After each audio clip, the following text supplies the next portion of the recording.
Hello, everyone. I'm Raisa Bruner, and I'm back with actor and recording artist Anthony Ramos. Welcome to the show. What's up? What's up, Rayson? Thanks for having me. Absolutely. So, Anthony, I want to jump right in. One of the industries that's been hit particularly hard during the pandemic is the performing arts. How can people support the industry during this time, and what has your approach been so far to being a part of those conversations? Well, I'm grateful that certain corporations or certain big businesses are kind of stepping up and really doing their best to give back to small venues. I did this commercial recently that just came out with Crown Royal, and I did a collaboration with Ari Lennox of Sly and the Family Stones, If You Want Me to Stay, and that came out a couple weeks ago, I think, and the song got the amount of streams that it needed to hit for them to donate. They donated $500,000 to Main Street Alliance, which is a nonprofit organization that they help raise money for small businesses, and right now they're focusing in on bars, clubs, and stages.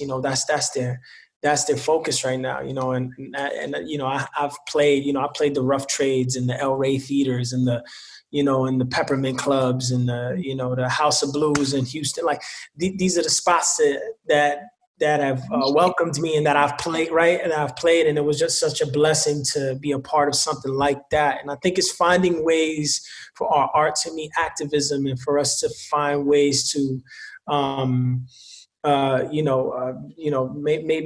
do an Instagram live for 15 minutes, and you raise some money for small businesses. If there was a club you love watching shows at, there's a bar you love seeing live music in, just stop by, hit them off, maybe, you know what I'm saying? Give them a donation. If they open, go in, buy some food or something, get a drink. Like this is how these places stay open. So you mentioned that intersection of art and activism, which seems to be a common thread recently in your work, and the response has been so positive to things like the Stop music video. Do things like this encourage you about our future? What's giving you hope right now for what comes next? We're obviously in a month with an election coming up that's going to change a lot. So where are you getting your optimism right now? I mean, to be honest, I'm really grateful for the artists who are really putting it on the line and they're really going all out to really just tell stories and tell the truth, and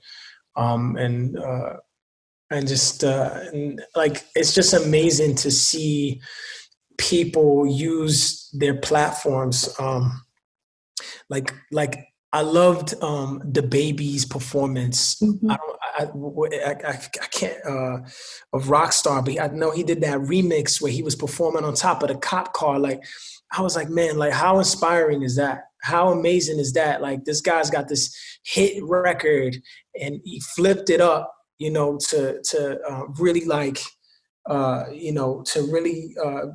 to really speak on the times right now, and his live performance reflected that. And artists are doing that more and more, and it's just really dope to see people like taking that leap, and like I'm just inspired by them, that's why in Stop, I've this guy named Anthony Payne, whose story is incredible. He lost his job being a hairstylist at the top of the pandemic. George Floyd was murdered, and I think, like the rest of the world, Anthony was so inspired by he was just so inspired by the movement and by this kind of like this revolution that was being sparked from this. And he was like, yo, how can I use my gifts? Goes back again to what we were talking about. How can I serve? How can I use the thing that I've been gifted with, which is cutting hair, which and making people feel good about themselves when they get up off that chair, right? And it's like, yo, like he decided, I'm going to take this to the streets, and I'm just going to cut hair.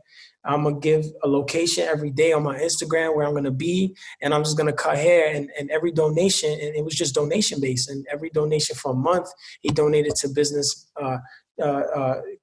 who were fighting for social justice for Black and brown people. And he was going in the Black and brown communities too, cutting hair in the projects for free. you know, and I was just so inspired by his story. And I was like, yo, like, that's it. That's the definition of somebody stopping. That's what the song is about. The song is about stopping and then breathing in for the moment. The lyrics are stop, give it a minute and you'll own it. Stop, it's only just begun. Soon it'll be almost over. See what comes into focus. It's kind of crazy what you notice. It's like a setting sun. Soon it'll be almost over. So stop. Like, that's the definition of what that is. I really wanted to leave people with that message at the end of this video, which is basically a celebration of using our gifts and serving and action and getting out there. The video is all about, yo, get out there. Like, let's just like love one another, get out there safely, right? Like, but wear your mask and do, you know, take all the precautions, but also let's not only get out there and use our gifts, but let's get out there and use our right to that so many people have fought for us to have. Absolutely. There's another subtle message in the Stop Music video where you wear like a vote face mask. And I know you're also involved with Voto Latino to encourage Latinos to get politically involved. What do you think is the importance of connecting that voting population specifically with political activism? Is it something you feel passionately about? Yeah, I mean, I'm Latino, like, you know what I'm saying? I think that's, you know, and I want to encourage other Latinos, Latinx to get out there and vote. I mean, I can only, you know, I can't speak for the whole Latin community, right? I never try to do that, right? I think it's just about me, like thinking about my own personal experience as a Latino from Bushwick, Brooklyn, growing up around a lot of other Puerto Ricans, Dominicans. You know, we grew up in a community where we felt like government officials and even our local, council members didn't care about us. But then, you know, really it's just like, well, who are we voting in? Are we even taking the time to vote anyone in? Are we even taking the time to look who's on the ballot? Like, are we showing up to community meetings? Are we even holding community meetings? Like, what is that? What does that look like? Like, do we know what the local, community organizations, some of the organizations like Central for Public Democracy, like these organizations that are helping get potholes filled and things that we're like, why is the street messed up for so many years? It's because we haven't really pushed to get this fixed, or maybe we need to push harder, or like, right? Like, so I think me personally is going back to the Latino, you know, the Latinx community is just like, that's where my family's from. My family's from Puerto Rico. I'm you know, Latino from Brooklyn, from Bushwick. So I think it's so important to encourage other Latinos to get out there and vote, man, because, you know, we make up so much of the population.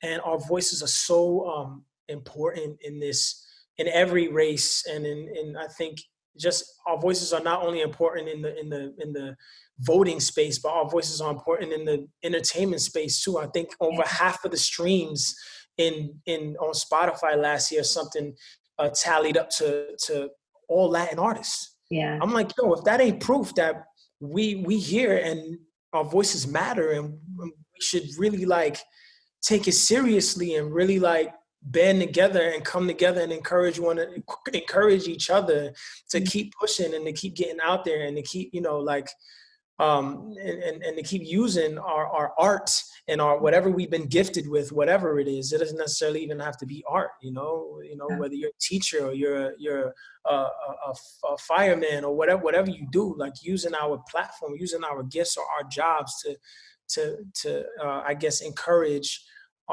change, right, and push for change in our communities for the better. Like that's why I got involved in Voto Latino, and that's why, you know, that's why I you know speak out on so much, because I'm like, yo, like, come on. Well, so it happens to be Hispanic Heritage Month this month. And you kind of already touched on this, but, you know, what has it meant to you to represent for your community on stage, in music, in film? I mean, you've kind of done it across all different art forms. Do you feel a certain responsibility to step up in that way? Or how has that played into your work? I do. It plays a big part in my work. I think, like for instance, look, my music, even in the pop space, right? We look at a lot of pop artists. We don't see a lot of Latino pop, mainstream pop artists, right? Even music, right, is guilty of this. In the music industry, we want to just throw them into the Latin category. I mean, we even have our own Grammys. Like, I mean, I love that we have our own Grammys, but at the same time, it's like, nah. Bad Bunny is in the same world as whoever the biggest rapper is, right? Whoever the biggest American rapper is, or the J Balvins are in the same category as whoever. You think of whatever other artists out, like these guys are. This is one. We are a part of the music community, and I think for so many years we've been kind of like, oh, that's the Latin thing, that's the Latin thing, that's the Latin TV show, that's the Latin movie, that's the, those are the Latin artists. No, they are artists. Mm-hmm. They're artists, and they're making music just like everybody else, and they should be nominated for the same awards as everybody else, mm-hmm. because the numbers show, the songs are proving it. You know what I'm saying? And they talking about the same things except in Spanish, right. Whatever, right? Like, and it's like, but everybody's making music. And I think, for me personally, I just, when I take on roles or when I make music, I'm not necessarily, I'm like, oh, there's gotta be a Latin song. It's just like, I just want to tell a story. You know what I'm saying? It's just like, I want to tell a story. What story do I want to tell? And sometimes I think music and Hollywood will sometimes try to put you in a box. Oh, I got this story about this cartel, then drug dealer or whatever. I got this story about this dude who went to jail. And I'm like, all right, that's cool. And those are true, I guess, in certain spaces. And I'll tell that story, right, every now and then. But I'm doing a movie right now about a dude in space. Mm-hmm. We never seen a Puerto Rican from the projects in space, as far as I'm concerned. And that's how I pick my roles. And that's how I pick. That's when I'm making my songs. I'm like, I want to make a song like that feels like a Linkin Park joint. Mm-hmm. I want to make a song, right? Like, why can't I do that? Yeah. Why do I have to be singing in Spanish all the time, Yeah, absolutely. Well, Anthony, thank you so much for taking your time to talk this through with us and with TIME100 Talks today. I really appreciate it. Thank you. Thank you, Raisa, for having me. Absolutely. Blessing.